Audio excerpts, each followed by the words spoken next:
আসসালামু আলাইকুম। আশা করি সবাই ভালো আছেন, আমিও ভালো আছি।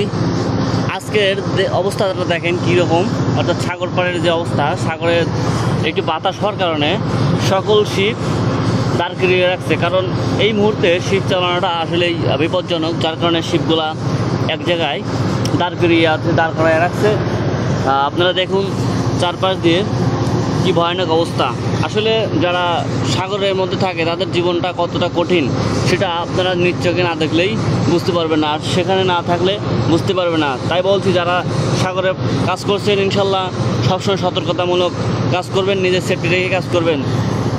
আর জীবনের মূল্য থেকে অন্য কোনো জিনিসের মূল্য নেই, সেই বিষয়ে খেয়াল রাখবেন যাতে আপনার জীবন আপনি সুস্থভাবে পরিচালনা করতে পারেন, সেই দিক দিয়ে খেয়াল রাখবেন। ধন্যবাদ সকল সাগর পাড়ে বা সাগরের মধ্যে থাকা ভাইদের।